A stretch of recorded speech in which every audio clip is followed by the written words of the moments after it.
안녕하세요. 저는 40살이고 슬아의 6살 된 아들을 하나 키우고 있는 여자입니다. 제가 여기에 사연을 신청한 이유는 제가 어리석은 실수를 할 뻔했기 때문입니다. 그래서 제 사연을 들으시고 다른 분들은 저와 같은 실수를 하지 않길 바라는 마음에 이렇게 글을 써봅니다. 지금 생각하면 제가 정말 미쳤던 것이 분명하다는 생각이 들 정도입니다. 과거로 돌아간다면 스스로를 후려쳐서라도 정신을 차리게 하고 싶을 만큼 말이에요. 저는 동갑인 남편과 10년차 부부입니다. 저와 남편은 30살에 결혼을 하게 되었고 4년의 신혼을 가지고 지금 아들을 얻었어요.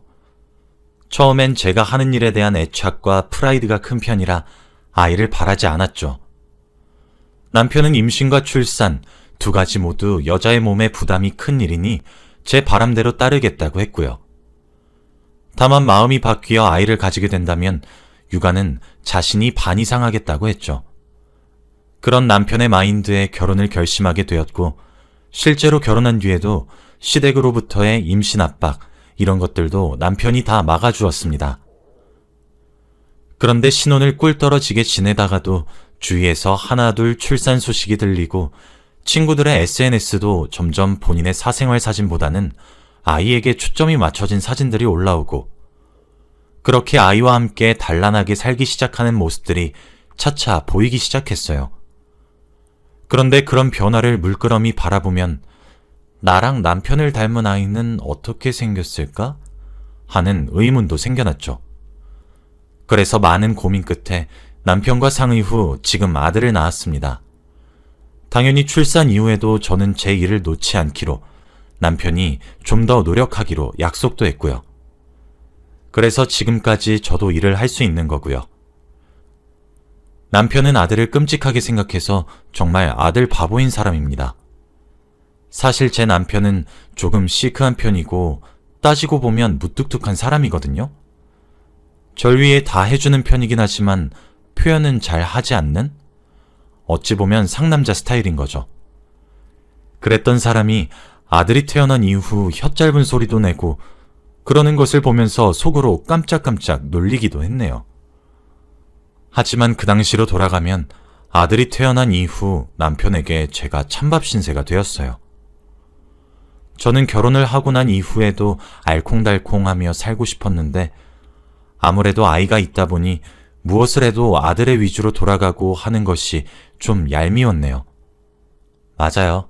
제가 철이 없었던 거죠. 정신적으로 미성숙했던 사실을 저도 인정합니다. 물론 지금은 그렇지 않아요. 그러니 이렇게 제 죄를 뉘우치고 반성해서 글을 쓰게 된 것이기도 하고요. 처음 아들의 신생아 시절에는 눈코 뜰 새 없이 바쁘게 지내다가 아들이 기고 걷고 뛰고 그러면서 점점 여유가 생겨났어요. 그 사이에 저는 성공적으로 복직을 하게 되었고 아무래도 저와 남편의 직장을 따지면 남편이 저보다 여유로웠기에 아들의 육아도 남편이 대부분 보게 되었죠. 아들이 미운 4살이 되던 해였습니다. 그 시기쯤 제가 회사에서 꽤나 중체계 프로젝트를 전담하게 되었어요. 중간에 임신과 출산, 그리고 육아로 인해 일의 공백기가 있기도 했고 그 이후엔 적응하느라 꽤 바쁘기도 했어서 제게도 욕심이 많이 나는 프로젝트였어요. 프로젝트를 성공하면 회사에 가져다주는 이익이 정말 컸기에 그 프로젝트의 성공 유무는 제 승진과도 직결됐죠. 아이를 사랑하지 않는 것도 아니고 생각하지 않는 것도 아니지만 아이로 인해 공백기를 희생해야만 했던 것을 메꾸고 싶은 열망과 열의로 가득 차 있었습니다. 다행히 회사 측에서도 제게 그 프로젝트의 책임자로 일을 맡겨주셨고 한번 성공시켜보라고 덕담해 주셨죠. 남편에게도 이 사실을 전하니 뛸 듯이 기뻐하며 축하한다고 말을 해줬고요. 그리고 무심하게 보이지만 저를 생각하는 남편의 따뜻한 마음씨에 참 사랑받고 있구나 라고 느꼈습니다. 그렇게 본격적으로 프로젝트에 돌입하게 되었어요.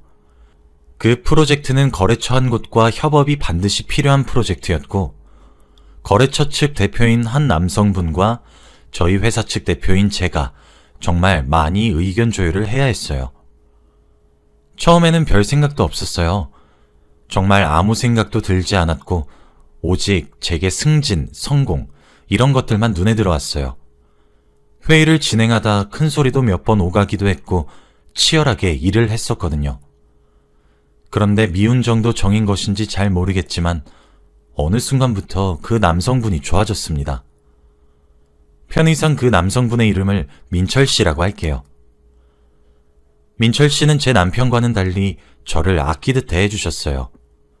그렇다고 제 남편이 저를 아끼지 않는다는 것은 아니지만 민철 씨는 엄청나게 자상하고 다정한 사람이었어요. 저나 민철 씨나 이 프로젝트의 진심이었기에 팀원들을 데리고 야근 또는 잔업을 하는 것은 당연했어요. 그리고 이 프로젝트가 협업이긴 하지만 이끄는 쪽은 저희 쪽이었고 거래처 쪽은 도움을 주는 쪽이어서 저희 회사의 거래처분들이 프로젝트 때문에 기간제로 출근을 하셨거든요. 그래서 저희 팀 옆에 비어있는 쪽을 차지하셨고요. 하루는 야근을 한 날이었습니다. 그때 다른 사람들은 다 퇴근을 한 이후였어요. 저는 회사에 남아 있었고요. 프로젝트 때문에 제가 남아있던 것은 맞지만 책임자인 저 혼자만의 일이었기 때문에 다른 사람들은 다 퇴근을 한 것이었죠. 한창 사무실에 혼자 남아서 열심히 일에 몰두하고 있는데 누가 책상을 똑똑 두드리더군요. 민철 씨였습니다. 민철 씨는 초밥을 포장한 것을 들어서 제게 보여주며 살짝 흔들어 보였어요. 선주 씨, 저녁 아직이죠? 먹고 하세요.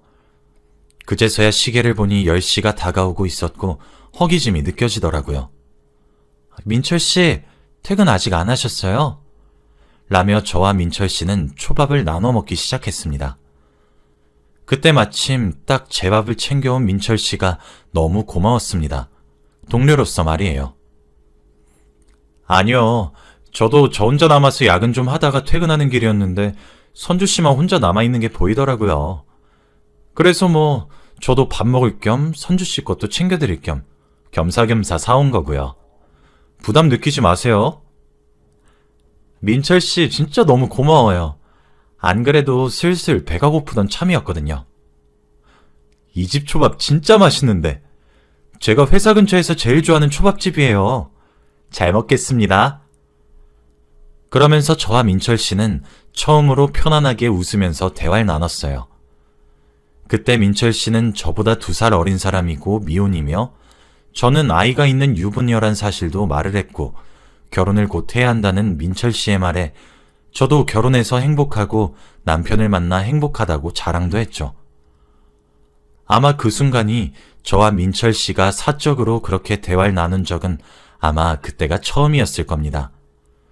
그때 뭔가 낯설지 않은 두근거림이 느껴졌고 전 애써 그것을 무시했죠.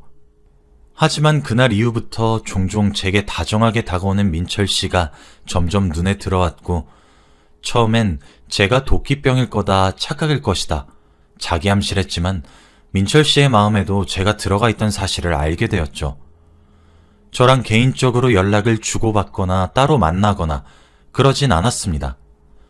하지만 제가 목이 마르다고 한마디만 해도 총알같이 튀어나가 제가 마실 것들을 챙겨주거나 제가 혼자 야근을 하게 되는 날에는 민철 씨도 남아서 야근을 했고 그럴 때면 항상 민철 씨가 맛있는 음식을 포장해와서 저와 둘이 나눠 먹었어요. 그리고 저를 해실해실 웃으면서 쳐다보곤 했죠. 뭔가 제가 너무 좋아서 해실거린다는 느낌이 팍팍 들 정도로 말이에요. 그리고 또 제가 맡았던 프로젝트가 몇 달 정도는 심혈을 기울여야 했고 야근 같은 것들도 매우 필수였기 때문에 중간중간 팀원들의 사기를 끌어올리기 위해 회식도 하고 그랬어요. 그럴 때마다 항상 민철 씨는 저와 같은 테이블 바로 옆자리에 앉아 제 앞접시에 이것저것 덜어준다거나 맞은편에 앉은 직원과 얘기를 나누다가도 제가 흘리거나 하면 대화를 하는 중에도 제가 휴지를 집어들어 건네주기도 했고 그런 친절한 매너들을 제게 보여주었어요. 그리고 저도 그런 민철 씨가 솔직하겐 싫지 않았습니다. 무심하고 시크하던 남편만 보다가 제게 정말 다정하고 자상하게 아껴준다는 느낌이 팍팍 들게 하는 민철 씨를 보니 흔들렸던 것도 사실이고요. 그런 아슬아슬한 줄타기가 지속되던 와중에 저도 어느 틈엔가 그 순간을 즐기고 있더군요. 책임자들끼리 야근을 하게 되거나 책임자들끼리 해결해야만 하는 일이라던가 그런 것들이 예전에는 귀찮고 싫었는데 은근히 바라고 있는 제 자신을 보게 되었고 둘이서만 미팅을 해야 하는 날이 오면 그날 아침부터 콧노래를 흥얼거리는 절 발견했어요. 제가 민철 씨와 스킨십을 하거나 그 이상의 관계로 발전하거나 그랬던 것은 아닙니다. 그런 것들은 일절 없었어요. 그저 업무를 핑계로 알콩달콩 했을 뿐이죠. 퇴근하고 집에 들어와서 제게 다녀왔냐 물어보는 아들과 남편의 얼굴을 보면 저도 당연히 미친 듯이 찔렸어요. 하지만 그럴 때마다 합리화를 하게 되더군요. 내가 민철 씨랑 뭔 짓을 한 것도 아니잖아. 하면서 말이에요. 그러던 어느 날이었습니다. 여자에게 촉이 있고 그 촉은 육감이니까 무시하지 말라는 뭐 그런 말이 있잖아요. 그런데 남자에게도 그런 촉이 있었던 것 같더군요. 그날도 여전히 전 늦게 퇴근을 했고 집에서 반갑게 맞아주는 남편과 아들의 마중조차 불필요하게 느껴졌고 빨리 씻고 누워서 자고 싶었습니다. 다음 날은 주말이라 늘어지게 늦잠을 자야겠다 생각하며 빠르게 씻고 터덜터덜 침대로 걸어가 털썩 누웠죠. 그리고 바로 눈을 감았고 잠에 들었습니다. 한참 잠에 빠져 있다가 새벽녘에 잠시 눈을 뜨게 되었습니다. 자고 있는데 갈증이 너무 심하게 나서 목이 마르더라고요. 부엌에 가서 물이나 한 잔 마셔야겠다는 생각이 들어 눈을 뜨고 일어났어요. 그런데 옆자리가 싸늘하더군요. 남편이 없더라고요. 저는 엥? 하는 마음에 방문을 열고 거실로 나가니 그 새벽에 모든 불을 끄고 남편이 소파에 홀로 앉아 있었어요. 여보? 하며 다가가는 제 인기척 소리도 못 느낄 정도로 심각하게 생각에 빠져 있었어요. 제가 가까이 다가가자 흠칫 놀라더니 고개를 획 하고 돌리더라고요. 전 그때까지도 아무것도 모른 채로 안 자고 여기서 뭐해? 라며 물어봤어요. 그런데 아무것도 아니야 라고 대답하는 남편의 목소리에 물기가 어려 있는 것이 아니겠어요? 그 순간 잠이 확 달아나서 여보, 울었어? 무슨 일이야? 뭔 일이라도 생겼어? 하며 질문을 다다다 쏟아냈어요. 그제서야 남편의 눈에 물기가 묻어있고 목소리가 잠긴 것이 새벽 내내 훌쩍였구나 싶어서 심장이 철렁 내려앉는 것 같더라고요. 그때까지만 해도 제가 남편이 운 이유라는 것은 생각지도 못하고 있었으니까요. 다그치는 제 말에 남편은 차분하게 이야기를 시작했습니다. 사실 저는 잠꼬대가 많이 심한 편입니다. 아직 이 나이가 되도록 잠투정을 하기도 하고요. 많은 잠꼬대들 중 하나가 뭐냐면 저는 자고 있는데 옆에서 누군가 말을 걸면 대답을 한다는 겁니다. 그리고 저는 그 대답한 순간들을 당연하게도 하나도 기억을 하지 못하고요. 남편의 말에 따르면 그날따라 피곤해 보이는 제 모습이 뭔가 다른 날과 조금 다르게 느껴졌다고 하더군요. 저와 남편은 생전 서로의 휴대폰을 몰래 훔쳐보거나 확인하거나 하는 행동들을 하지 않습니다. 서로를 믿기 때문에요. 그런데 그날 피곤해 지쳐 쓰러져 자는 저를 보며 왠지 휴대폰을 확인해봐야 할 것 같다는 생각이 들었답니다. 저도 휴대폰에 따로 잠금을 해놓거나 그런 것이 아니었기 때문에 남편이 수월하게 봤겠죠. 사실 봐도 상관이 없기도 했고요. 그런데 그날 밤에 하필 민철 씨가 제게 개인적이고 사적인 연락을 처음으로 했다고 하더군요. 선주 씨, 이렇게 늦은 시간에 연락드리는 것도 오늘 저희 팀 회식에서 마신 술 기운으로 용기 내서 연락드립니다. 무리하게 이 시간에 연락드린 것은 죄송합니다. 하지만 지금이 아니라면 말을 꺼내지 못할 것 같아서요. 일요일 오후에 시간이 되시나요? 그때 저랑 밥 한 끼 하고 영화 한 편 보는 것은 어떠세요? 라고 하필 데이트 신청을 하는 연락이 말이에요. 남편은 그 연락을 보고 심장이 철렁 내려앉았고 아무리 뒤져봐도 민철이라는 사람과 개인적으로 나눈 연락이 저거 하나뿐이라 제가 불륜을 하고 있는 것인지 그렇다면 언제부터인지 이걸 용서해야 하는 것인지 용서하지 않는다면 우리 두 사람의 아이는 어떻게 해야 하는 것인지 많은 생각이 순간적으로 들었다고 해요. 그리고 그 옆에는 아무것도 모른 채로 세상 모르게 자고 있었던 제가 있었고요. 남편은 물어봤답니다. 선주야, 민철 씨가 누구야? 거래처 직원인데 왜? 그럼 민철 씨랑 원래 개인적으로도 많이 연락해? 아니, 안 해. 왜? 남편은 그 대답을 들었을 때까지만 해도 자기가 보게 된 것은 상대방의 일방적인 마음인 것이고 제가 잘 처신을 하고 있다는 생각에 괜시리 몰래 훔쳐본 행동이 미안해졌다고 합니다. 하긴, 선주야 미안해. 민철 씨가 너한테 개인적으로 연락한 거 몰래 봐서. 라고 한 남편의 혼잣말에 아니야, 흔들리고 있는 내가 더 미안하지. 라고 제가 대답했다고 하더라고요. 남편은 제 대답이 당연히 믿기지 않았고 수차례 계속 물어봤다고 합니다.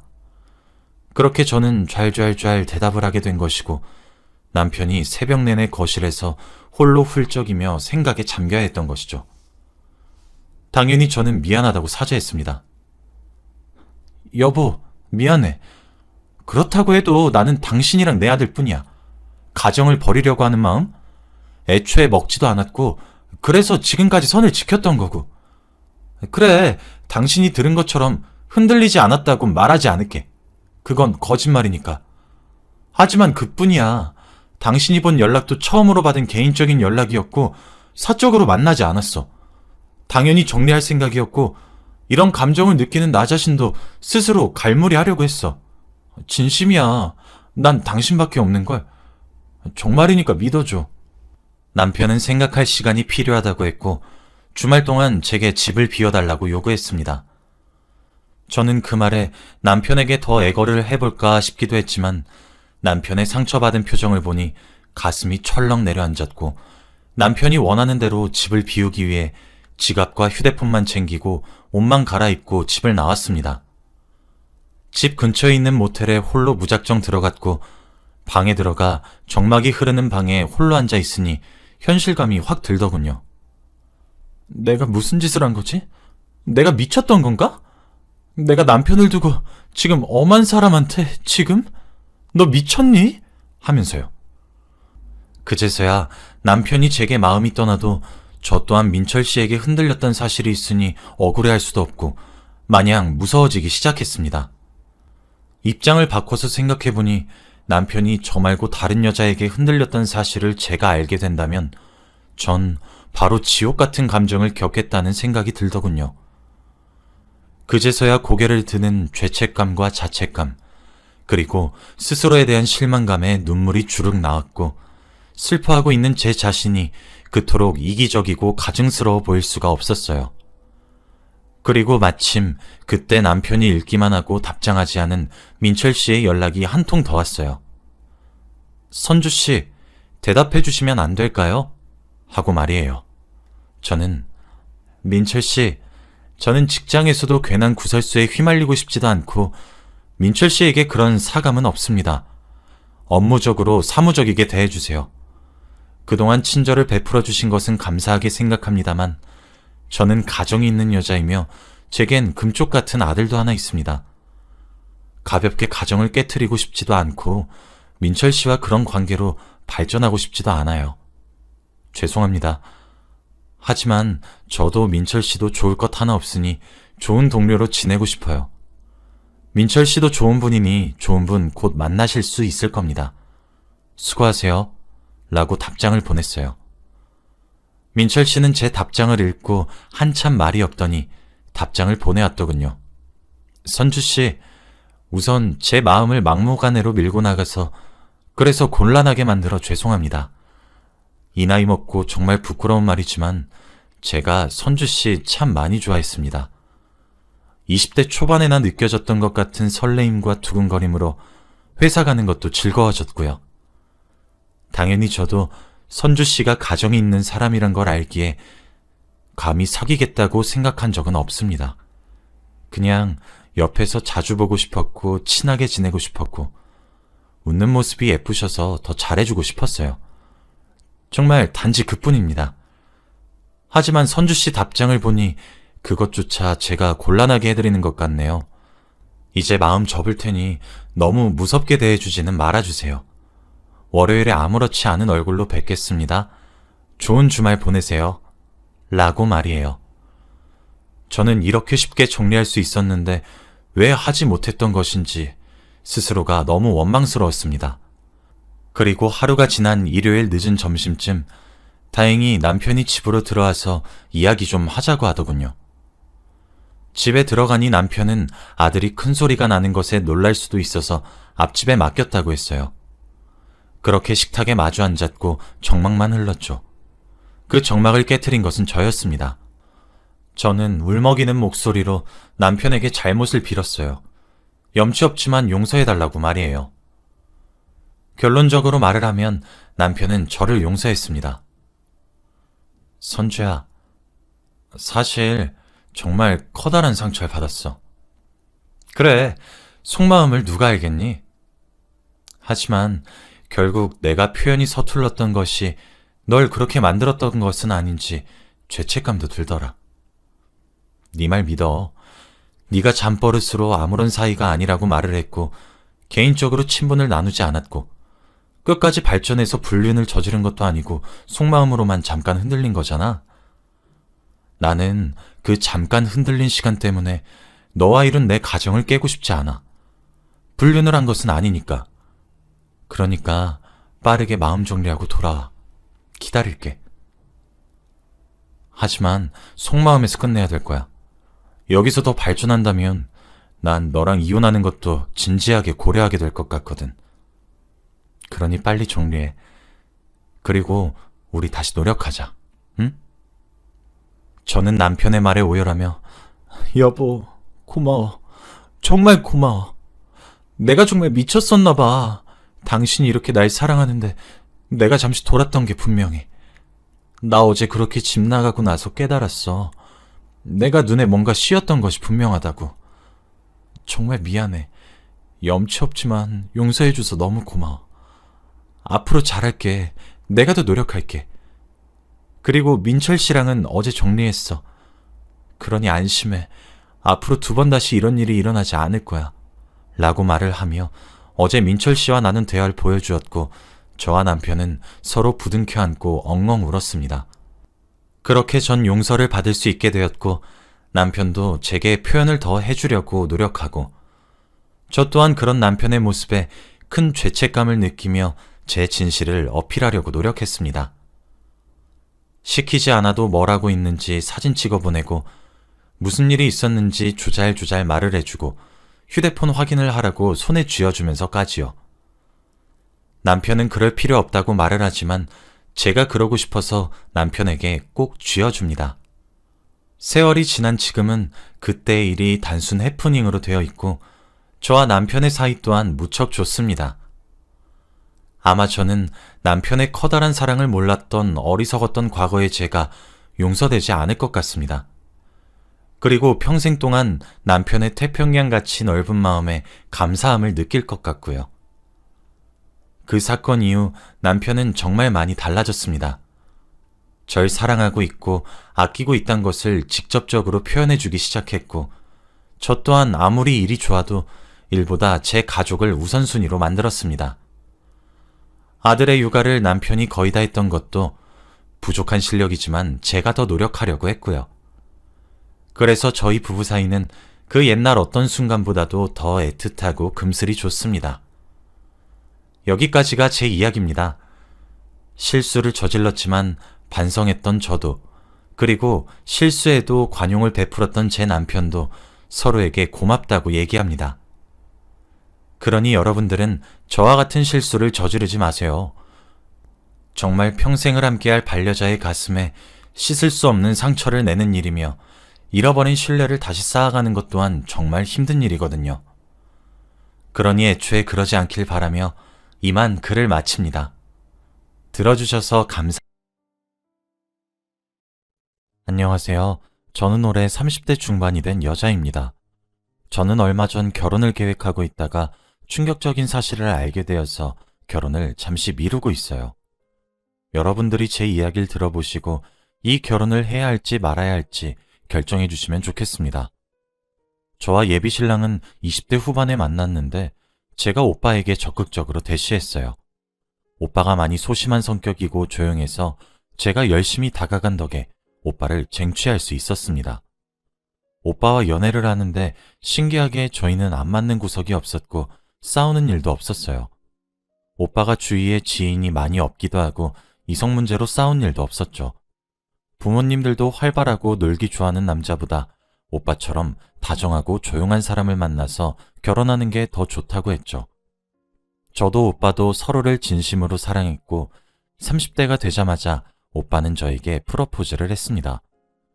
저희들은 서로에게 푹 빠져 있었고 둘 다 직장도 있어서 경제적으로 여유도 있다 보니 얼른 안정적인 가정을 꾸리는 것을 원했죠. 오빠는 얼른 결혼해서 저 닮은 아이를 낳고 싶어 했고 저도 아이를 낳으면 너무 행복할 것 같았어요. 양가 부모님들도 저희가 오래 연애하고 결혼을 전제로 만나고 있었던 것을 알고 계셨기에 부모님들의 허락도 쉽게 받을 수 있었습니다. 저희는 결혼식 날짜를 정식적으로 잡고 인사도 드리기 위해서 상견례를 해야 했어요.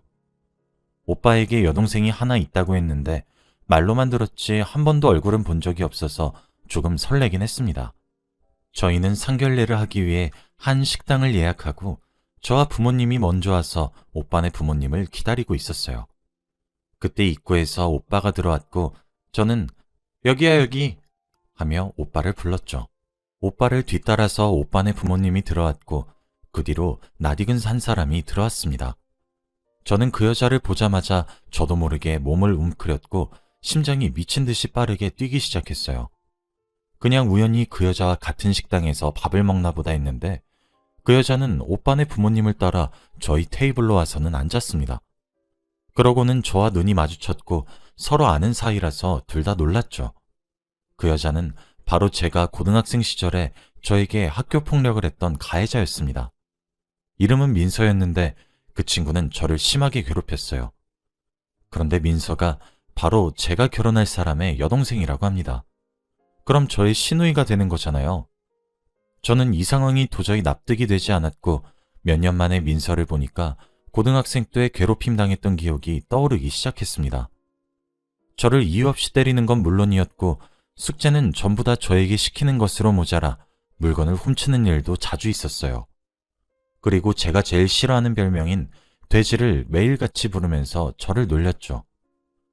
제가 학창시절에 지금보다 많이 뚱뚱했었는데 걔네들 때문에 스트레스를 너무 많이 받아서 제가 먹는 걸로 스트레스를 풀었습니다. 이거 말고도 더 심하게 학교 폭력을 당했는데 주위 반 친구들도 너무 심하니까 저보고 대신 신고해줄까?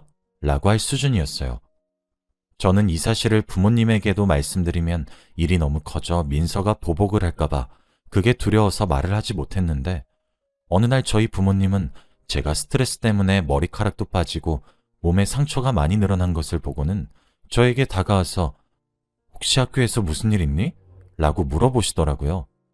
저는 그날 울면서 엄마 아빠에게 이때까지 당한 내용들을 다 말했고 저희 부모님은 화를 참지 못하고 학교로 가서 민서를 신고했습니다. 민서는 결국 학교폭력 징계를 받았는데 벌을 받고도 정신을 차리지 못해서 저한테 더 심한 폭력을 가하기 시작했어요. 저는 도저히 버틸 수 없어서 부모님께 말씀드린 후 자퇴를 했고 검정고시를 봐서 고등학교 졸업장을 얻을 수 있었습니다. 자퇴를 하고 알게 된 사실이 있는데 제가 자퇴하고 나서 민서가 다른 친구들을 괴롭히다가 폭력 수준이 너무 심해져서 학교에서 처리할 수준이 아니었고 경찰에서 해결을 봐야 할 수준이라 결국 소년원까지 갔다고 하더라고요. 소년원에 갔다는 소식까지 듣고 그 뒤로는 한 번도 보고 들은 적이 없어서 기억에서 잊혀가고 있었는데 몇십 년 만에 상견례 자리에서 만날 줄 누가 알았을까요? 그런데 민서는 저를 보자마자 오랜만이다? 하며 저에게 아는 척을 하더군요. 저를 보고도 반갑게 인사하는 민서를 보고 너무 당황스러웠는데 그때 다들 저희 보고 아는 사이야? 라고 물었죠.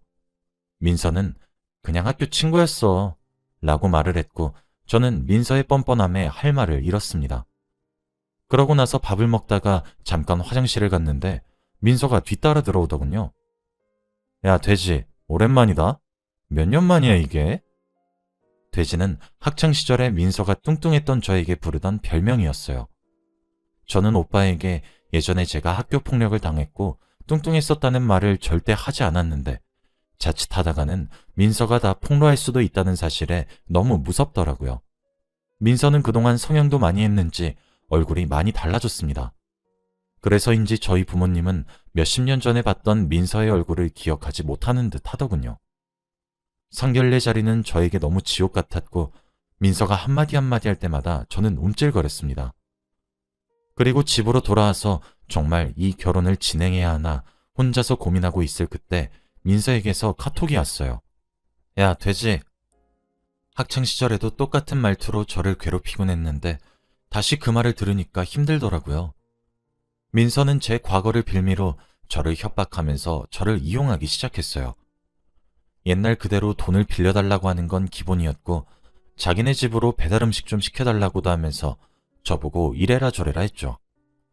그런데 처음엔 이 사실을 오빠가 알면 저한테 실망할까봐 알려지는 게 두려워서 하라는 대로 했는데 하면 할수록 제가 이 짓을 왜 하고 있는지 모르겠더라고요. 그때는 학생이었으니까 자퇴를 하면서 도망을 쳤는데 지금의 저는 민서보다 좋은 회사를 다니고 있고 잘 살고 있는데 아직도 민서한테 복종하는 제가 너무 한심했습니다.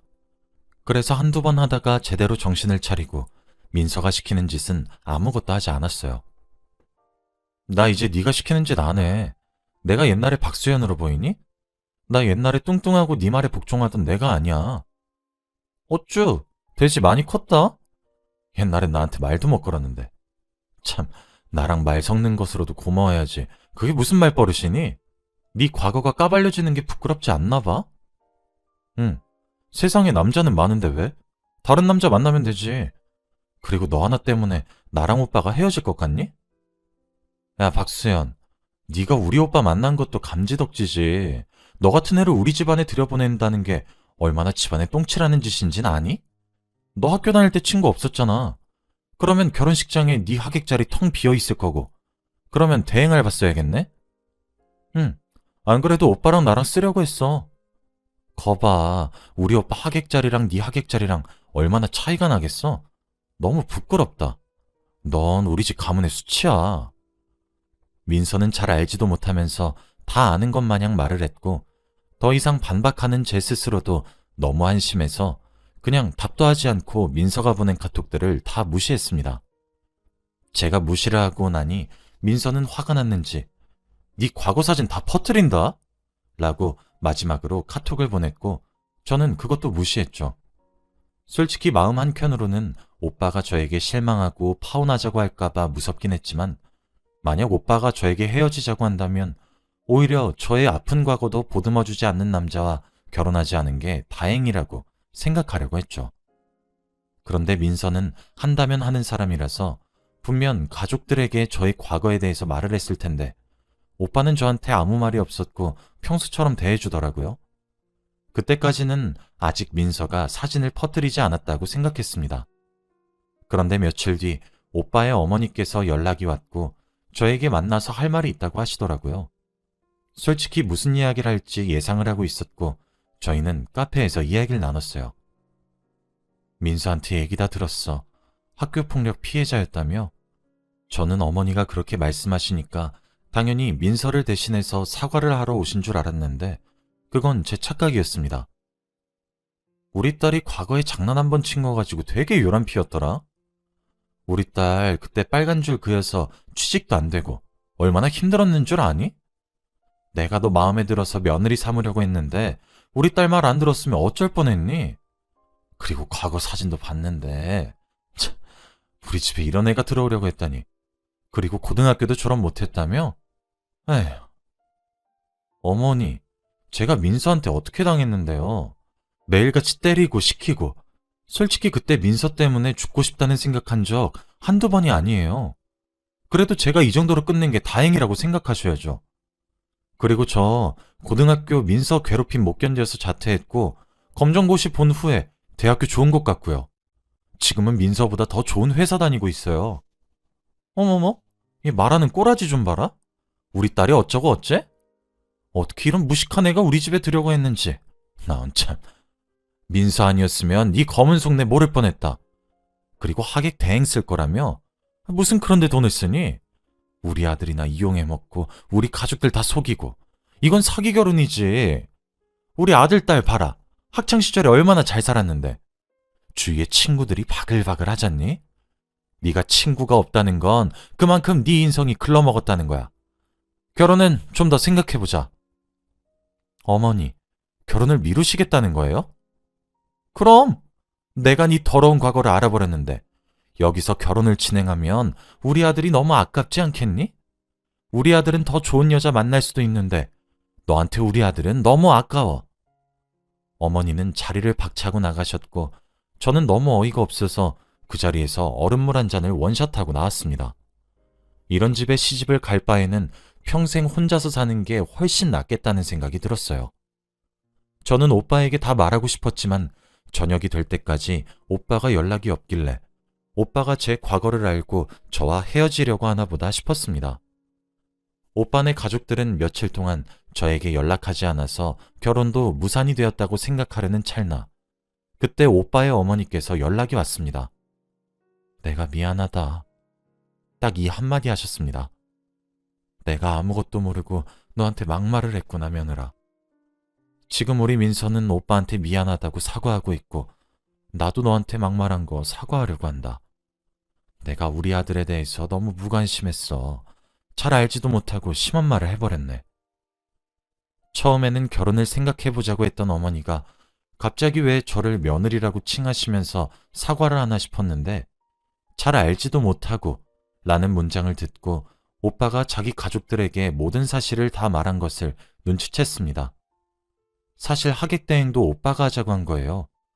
오빠는 부모님 모르게 혼자 가지고 있던 상처가 있었습니다.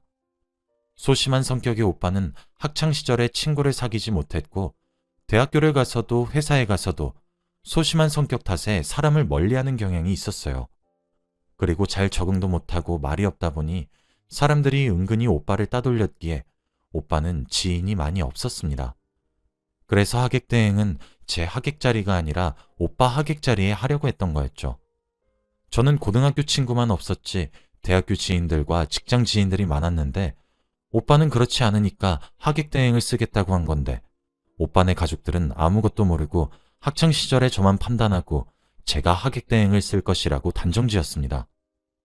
오빠가 나중에 말해줬는데 어머니가 저와 카페에서 이야기를 하고 화가 잔뜩 난 채로 집으로 돌아와서 오빠에게 결혼하지 말라고 했대요.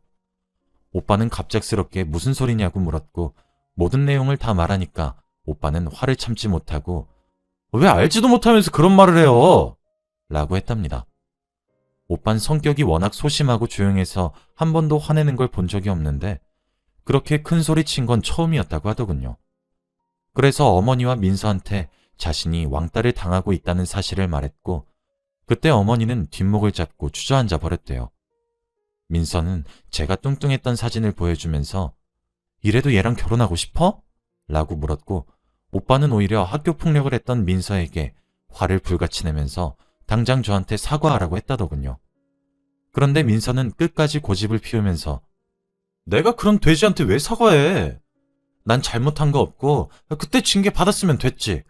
라고 했다고 합니다. 저는 원래 민서가 그런 성격이니까 그런가 보다 했는데 오히려 화는 오빠가 더 냈어요. 오빠는 민서가 어렵게 들어간 회사 커뮤니티에 글을 썼는데 민서가 과거에 비행을 저질러서 소년원에 갔다는 사실과 지금도 정신 못 차리고 피해자한테 이런 짓을 하고 있다고 아주 자세하게 글을 썼고 글 마지막에 새언니에게 제대로 된 사과를 한다면 이 글을 삭제하겠습니다. 라고 작성했습니다. 민서가 다니는 회사가 큰 회사는 아니었지만 그래도 민서는 과거 저지른 일 때문에 어렵게 들어간 회사라서 잘리면 안 됐죠. 글을 쓴 날 저녁에 저희 집으로 찾아와서 무릎을 꿇고 사과했습니다. 내가 죽을 죄를 지었어. 용서해줘. 앞으로 다신 안 그럴게. 라고 하더라고요. 민서는 그 말을 하면서 눈물을 뚝뚝 흘렸고 진심인지 아닌지 모르겠지만 그래도 저는 사과를 받아주기로 했습니다. 오빠에게 사과를 받았다고 말하고 글을 삭제하라고 했어요.